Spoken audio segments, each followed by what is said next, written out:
Dance అయినా నా స్కూల్లో నేర్పించింది.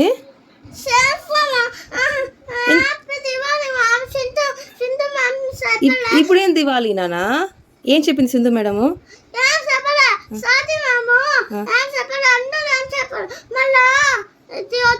ఏమొద్దు?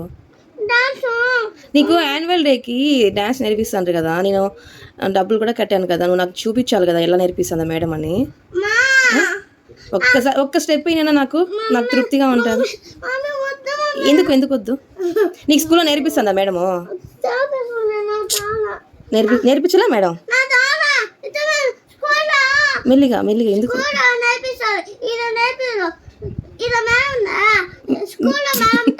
స్కూల్లో మేడం ఉంటుంది, నేర్పిస్తుంది. అది గుర్తుపెట్టుకుని ఇంట్లో అమ్మ ముందర చేయాలి. అమ్మ హోంవర్క్ చేయాలా? డాన్స్ చూడకూడదు అమ్మ? ఎవరు చెప్పినారా అమ్మ డాన్స్ చూడకూడదని? అమ్మ డాన్స్ చూస్తే ధ్రువన్ ఎంత బాగా చేస్తున్నాడు అబ్బా, స్కూల్లో బాగా నేర్పిస్తున్నా అని చెప్పుకుంటుంది. అమ్మ హోంవర్క్ ఒకటే చేయించాలనా?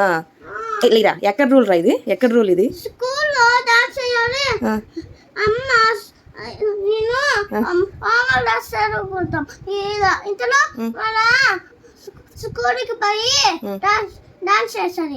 ఇంట్లో హోంవర్క్ చేయాలి, స్కూల్లో డాన్స్ చేయాలా?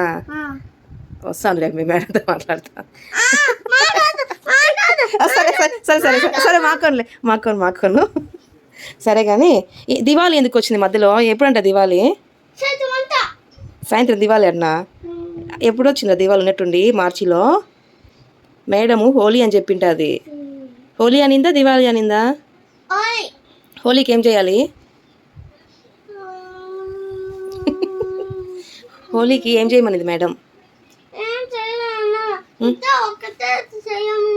ఏం చేయమనింది? దీపావళి ఇప్పుడు ఎందుకు వస్తుంది కన్నయ్య? దీపావళి ఇప్పుడు కాదు వచ్చేది, రేపు టుమారో వచ్చేసి హోలీ అనమాట. మనం అందరం కలర్స్ చల్లుకోవాలి హోలీకి. హోలీ సెలబ్రేట్ చేసుకోని చెప్పింటుంది మేడం, దీపావళి సెలబ్రేట్ కాదు. ఏం చెప్పింది? ఏది ఇదే? నేనేం చెప్పినా? దీపావళి కాదురా, హోలీ. ఏం చెప్పింది మేడమా? ఏం చెప్పింది మేడమా?